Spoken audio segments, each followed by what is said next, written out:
개헌과 홍준표는 정체가 경제로 아무것도 모르니까. 한정하셔서 토론을 해주시면 됩니다. 역시나 주도권은 홍준표 후보님께 있습니다. 질문해 주시죠. 그래 한정혜 뿐인 거 이야기할 게 이야기 별로 없죠. 아는 게 없지만은 없으니까. 내가 물어보겠습니다. 제가 몇 달 전부터 한 두 달 전부터 7공화국 이야기를 했어요. 6공화국이 87 체제가 우리가 40여 년 겪었다. 이제는 조국 근대화 시대에서 민주화 시대가 완성이 됐기 때문에 선진대국 시대로 가야 되지 않느냐. 그래서 7공화국을 위한 개헌을 해야 하는데 정부 통령제 개헌 그리고 4년 중임제 개헌, 국회 양원제 그리고 각종 이제 개헌 해야 되는 정부 기구가 좀 있습니다.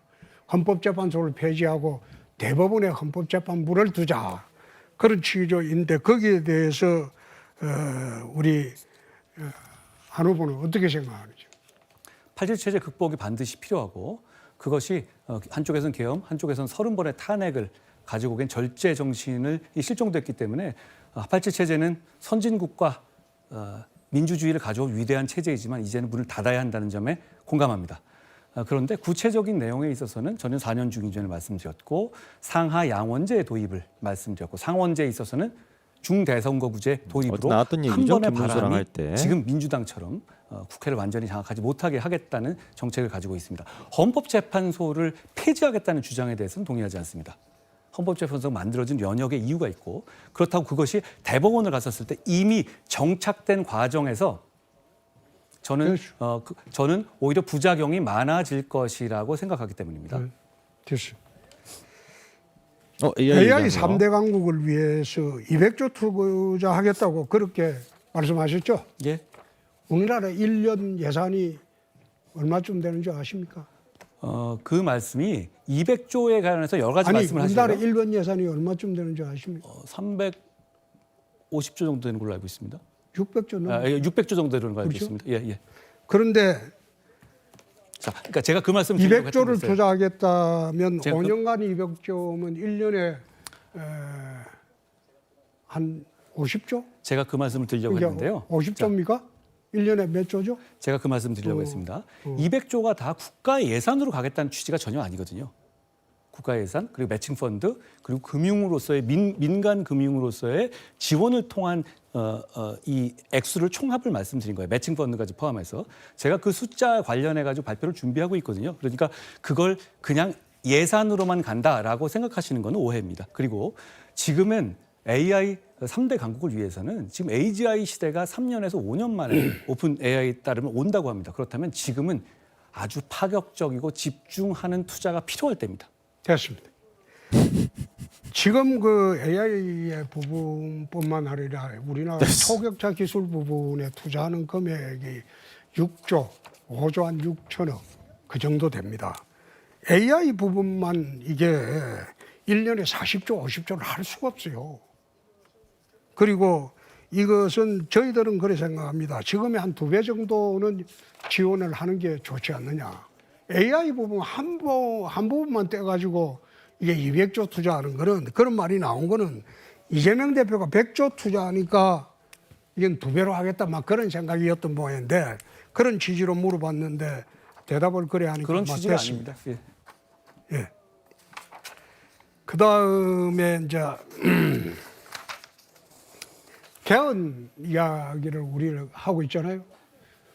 수사 구조를 어떻게 했으면 좋겠습니까? 지금처럼 공수처, 경찰청, 그 다음에 검찰청 이런 식으로 체제로 했으면 좋겠습니까? 안 그러면 나는 국가수사국 하나를 딱 두고 검찰은 공소 유지를 위한 보안 수사권만 가지고 1차 수사권은 없애버리고 그리고 영장 청구도 검사와 사법경찰관이 동시에 할 수 있도록 하고 그런 취지로 개헌을 했으면 좋겠는데 개헌을 할 때 어떻게 생각하십니까? 저는 일단 공수처 폐지가 우선되어야 된다고 생각해요.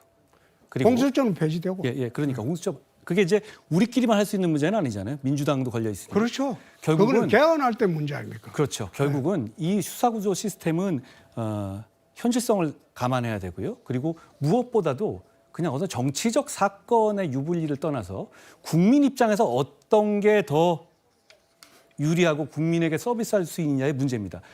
공수처 도입되고 검수완박된 이후에 사건 처리 속도가 너무 늦어졌어요. 그리고 그 과정에서 정말 약자들만 고통받고 있습니다.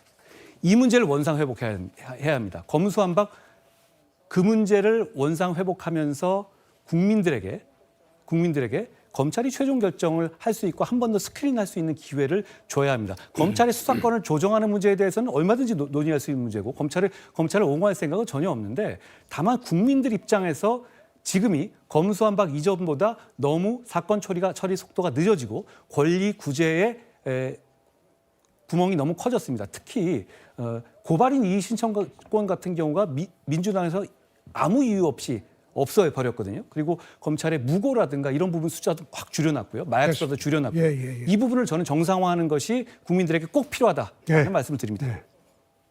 참 묘하게도 한동훈 후보하고 이래 앉아 있으면 뭐 토론을 하면 묘한 기분이 들어요. 저도 탄핵 대선을 지금은 두 번째거든요. 박근혜 탄핵 때, 이번에 또 탄핵 대선. 한동훈 후보도 박근혜 탄핵 때는 뭐 탄핵 이후에 수사 맡아가지고 뭐 징역 35년 구형하고 감옥 보냈고 그때 뭐 국정 적폐 수사한다고 굉장했잖아요. 또 이번에는 윤석열 대통령 탄핵 때에도 나는 이 탄핵을 주도한 인물로 봅니다. 예? 탄핵이 주도한 맞죠. 탄핵이 인물뿐만 됐어야 아니라 되는 겁니다. 계엄의 원인이 됐던 인물로 봅니다. 그러니까 한동훈 후보를 보면 묘한 감정이 들어요. 제가 답을 참 드릴까요? 후배는 후배인데 어떻게 그런 묘한 일만 두 번 당하고 있을까? 그 생각하고 있는데 한번 답변해 보세요. 2017년 8월 17일 날 홍보님께서 토크 콘서트에서 이런 질문을 받으셨어요. 당시 박근혜 대통령께서 구속 상태였는데요. 석방 요구에 대한 질문을 받으셨을 때 국정을 잘못 운영한 그 벌을 받고 있다고 본다. 이렇게 답하셨습니다. 그렇습니다. 마치 박근혜 대통령이 겪었던 그 문제에 대해서 반대하는 것처럼 말씀하시지만 오히려 구속된 이후에 그렇죠. 석방조차도 본인은 반대하시지 않았습니까? 지금 입장이 바뀌신 겁니까? 생각이 바뀌신 겁니까? 아니 그런 식으로 터무니없이 대받아 치니까 내가 참 짜증난다 이 말이야. 답변을 그래 어째 합니까? 국민 앞에서 짜증내지 그렇게 마시고. 하지 말고 박근혜 대통령을 왜 구속해가지고 저러죠? 터무니없이 그 잡아넣어가지고 35년 구형한 사람이 이상한 사람이 입장이었느냐 없어. 그걸 물었잖아요. 근데 그 문자 그에 답변 안 하고 엉뚱한 소리 하니까 엉뚱한 소리가 좀 아니라 이상하죠. 본인이야말로 석방을 반대하시는 껴맞으면 분이잖아요. 저렇게 소리 지릅니다. 그렇지 않습니까? 석방 반대한 일이 없어요. 아니 아까 그런 말 했다고 말씀하시지 않았어요? 이 말씀 그러면 본인이 한 말이 아닙니까? 이거 잘못 말씀하시면 문제됩니다. 다시 한번 묻습니다. 국정을 잘못 운영한 그 벌을 받고 있다고 본다 이렇게 답하신 적 있어요? 국정을 잘못한 벌로 받고 있다가 탄핵이 됐고 또 수사를 받고 그래 있다. 석방 그 말이 요구에 대한 뭘 그 질문이었어요. 틀린 말입니까? 석방하지 석방 말자 요구에 했죠. 대한 질문이었습니다. 그건 내가 할 일이 아니죠. 내가 무슨 그 석방할 권한이 있습니까? 그때 법무부에서 다 있는데. 모든 게 뭐 계엄도 대구시장에서 몰라 자기 일 아니라고 하고 아니 홍 후보님 스트롱맨이라고 하시면서 정작 본인이 어려운 질문에 맞아 떨어지면 이렇게 약하게 빠져나가시는지 저는 실망스럽습니다. 분명히 그 질문에 대해 석방 요구를 반대하신 거였어요. 그러지 않았습니까? 쓸데없는 소리 하지 말아요. 답변이나 하고. 아니 제대로 좀 지금 해줘요. 여기서 국민들께서 보시는 거고 그렇게 쓸데없는 소리 하지 말아요라는 말씀은 적절하지 않아요. 적절하지 않은 게 아니라 깐족된다는 말이 쓸데없는 소리를 밉살스럽게 구는 것을 깐족된다고 하는 겁니다. 적어오셨군요. 그거는 아니 표준말이에요. 표준말이에요. 그런 식으로 질의 답변을 하니까 김문수 형이 당하고 쩔쩔맸죠. 김무슨 많이 당했나 보네요. 그렇게 하지 말아요. 물으면 아까도 그렇잖아요. 내 가족이 했다 안 했다 그 말만 하면 되는데 왜 딴 소리를 이리 갖다 붙이고 거기에 민주정당이 나오고 뭐 비밀이 보장되어 있다 그 소리가 나오고 그렇게 합니까? 아이고 그러지 말고 토론 태도가 너무 그냥 좀 역겨워요. 있는 그대로 답변하고 그렇게 하는 게 토로입니다. 자, 제가 드리고 싶은 말씀입니다. 또 논리가 이제 딸리고 물어볼게요. 팩폭 맞으면은 소리 지르고 저기 이제 검사생활 꼰대 20년 할아버지 했죠? 특징이죠. 20몇 년 했습니까? 제가 검찰 생활을 오래 했습니다. 20년 했죠. 검사 후보님도 오래 생활 하셨. 20년 하고 검찰 사무는 내가 보기에는 국정의 0.1%도 안 되는데 검사와 임명직 장관 경험밖에 없는 그런 분이 국정을 맡을 수 있다고 생각하고 당대표 되고 그다음에 지금 대선 나왔습니까? 국정 경험 자꾸 말씀하시는데요. 저는 아, 명태균 그렇죠. 브로커에 얽힌 경험도 없고요. 그렇죠. 수해 때 골프 친 경험도 없고요. 그러니까 특활비 그렇죠. 집에 갖다 준 경험도 없습니다. 그러니까 그런 경험 그런 필요 식으로 없어요. 답변을 하니까 밉살스럽다 이 말이야. 그리고 국민들이 보면 그 답변 그거 저런 옛날로 거 우리가 흘러간 보고 있어야 옛노래입니다. 되겠습니까? 저런 예? 수준. 그걸 갖다가 상대방한테 공격하고 하는 게 그래 하니까 그럼 나도 그거 한번 이야기해 볼게. 그래 하니까 이재용이 무죄 받았지. 예? 너무 양정도도 싫어. 무죄 받았지. 그것도 19개 혐의로 기소했는데 통째로 무죄 받고 양성재는 48개 혐의로 기소했는데 통째로 무죄 받았고 그렇게 해놓고 무슨 조선제일검이야. 그런 식으로 내가 이야기를 하지 않는다 이 말이야. 그런 식으로 답변을 얘기하시잖아요. 그래 하지 마세요. 아주 후보님, 이상한 것 저는 같아요. 후보님과 지금 존중하는 물은 자격으로 거는 좀 대화를 하는 거잖아요. 아니, 자꾸 지금 가르치려고 물은 그러시는 건 거는 안 맞는 것 같아요. 남을 비아냥대는 그런 답변을 하라는 게 아니고 국정 경험이 이렇게 없는데 국회의원도 한 번도 못 해본 사람이 제가 그럼 거기에 대해서 맞는 답변 그래 드릴까요? 어떻게 맞는 답변 대한민국 드릴까요? 국정을 하려고 하느냐 그거 맞는 답변 물어봤잖아요. 드리죠. 자, 저는 법무부 장관으로서 1대 180으로 민주당과 싸웠습니다.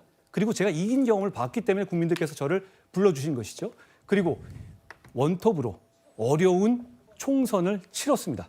그 과정에서 많은 일이 있었죠. 그리고 저는 그 당시에 저는 이것도 말씀드리고 싶어요. 정말 모든 곳에서 저의 지원 유세를 바랐습니다. 그렇죠? 그리고 그 다음에 제가 총선 이후에 다시 당대표로 왔을 때도 63%의 당원들과 국민들이 지지해 주셨습니다. 뭐 후보님께서는 정신 나간 사람들이라고 비하하시긴 하셨지만요.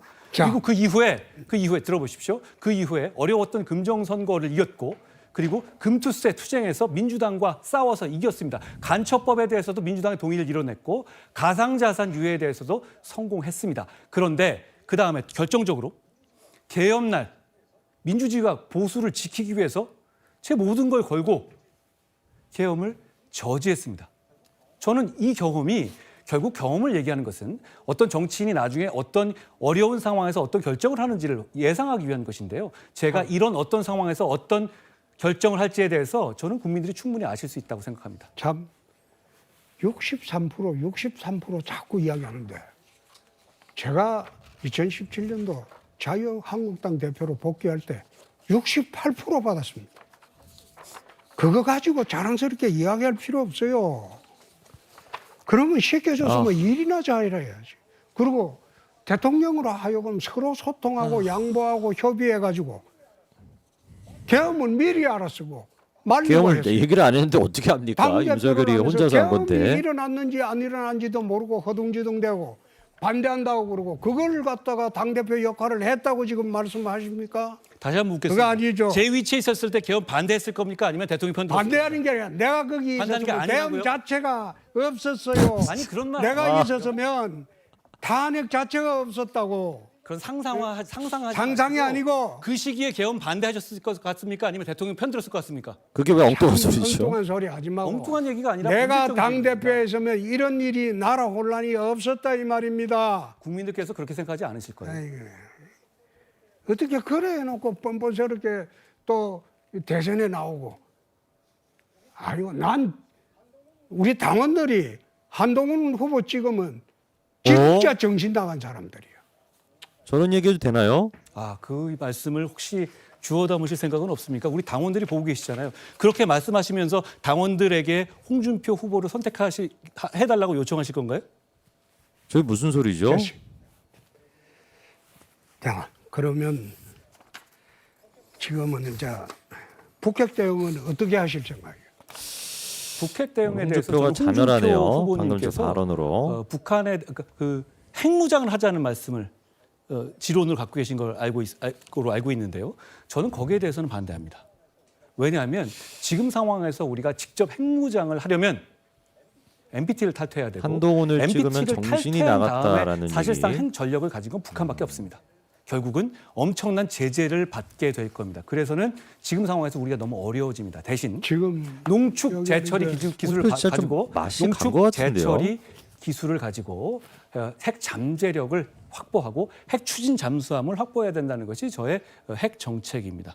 말씀해 주시면 되겠습니다. 공부 많이 했네. 내가 홍보님, 보니까 천영우 그 수석이 쓴 책을 읽기는 읽은 모양인데 홍의원님, 제가 왜 이야기하는 저러니까? 게 본 분들이 다 핵무장이 무슨 공부하고 아닙니다. 왔다고 생각하시는 것 아니, 같아요. 내가 이야기하는 게 핵무장이 아니에요. 그럼 뭐죠? 핵 균형입니다. 남북 핵 균형을 우선 하자. 응? 나토식 핵 공유를 하든지 안 그러면 전술핵 재배치를 해주든지 그렇게 해서 남북 핵 균형을 해서 핵 균형이 이루어지면 남북 평화가 온다. 전술핵 재배치를 어디다 한다는 거죠? 아니 어디다 한다는 게 아니고 지난번에 군산에 있었잖아요. 그거 알아요? 전술핵이 언제 전술핵 잠깐만요. 전술핵 배치를 모르니까. 어디에 하신다는 거죠? 어디에 하고 지금 앉아서 거기서 반대 안 하겠습니까? 또 그거 지금 대받아치려고 하는 거 아니에요? 되받아치는 게 아니라 그렇게 하지 말고. 핵을 어디다 두겠다는 거예요. 그냥 묻지 말고. 묻지 아니죠. 말고. 지금 이 상황은 토론으로 묻는 입장입니다. 핵무장 하시겠다면서요. 핵 전술핵을 어디 배치하시겠어요? 영남에 두실 거예요? 호남에 두실 거예요? 됐어요. 아이고. 모든 걸 됐다고 하시면 안 되죠. 아니 어이가 없어 그래요. 그런 식으로 터집 잡는. 그럼 나토식 아이고 됐어. 핵 배치는 어떻게 하시겠다는 거죠? 구체적인 말씀을 해주세요. 됐어. 아니 구체적으로 말 안 하겠어요. 아니 핵 문제를 얘기하시면서 그 주도권 토론이니까 아이, 매번 이렇게 내가 하시면 이렇게 하시니까 내용이 없으신 거잖아요. 구체적으로 핵을 어디다가 할지 내가 얘기하면서 남북 핵 문제를 20년 공부했어. 그럼 말씀해 주세요. 내가 제가 아까 자기 안 썼다면서요. 그 참고하세요. 내가 책에 한 있는 걸 후보처럼 말씀드려서 그렇게 모르시잖아요. 깐족거리며 토론하는 사람하고는 더 이상 이야기하기 어려워요. 내 방송 그만하고 싶네 이거. 에? 진짜 방송 아니 그만하고 핵에 대해서 말씀하셨는데 됐어요. 핵에 본인 얘기를 안 하시니까 제가 말씀드리는 자, 거잖아요. 제일 처음에 해야 될 게 한미 원자력 협정 개정입니다. 그게 이 바로 제가 원자력 말하는 핵 협정을 개정을 해야 잠재력 되는데 문제죠. 미국이 과연 이걸 해줄지 안 해줄지 홍준표 진짜 이거는 탈탈 지금 털려야 돼요. 과거하고 네. 달라서 미국 조야가 많이 달라졌습니다. 2017년도 10월에 전술핵 재배치로 워싱턴 갔을 때는 미국 조야가 이게 코웃음 쳤어요. 그런데 지금은 이 많이 달라진 게 중국이 급부상하니까 자기들의 힘만으로는 동북아시아 다 지키기가 어렵게 돼버렸어요. 그래서 한국하고 협의해서 핵 문제를 해결할 수도 있다. 미국 실제로 그냥 조야의 나가면 되는 거 이야기입니다. 아닙니까? 그래서 이 부분은 나중에 제 책을 내가 한 후보한테 안 물어보고 책을 제 자기 책을 안 보고 썼는데. 그리고 저도 지금 답변을 대미 기회를 주셨으면 좋겠는데 통상협정을 해야 되는데 네. 자, 두 분의 후보님께는 시간을 더 드리고 싶지만 이 또 다른 후보들과의 어떤 형평수 때문에 아니 제가 계속 질문만 하시고 제가 답을 못 하게 하시니까. 네, 이 질문에 대한 답변 잠시 후 마스 토론 때 한 후보님 먼저 하실 수 있게 예. 답변 드리겠고요.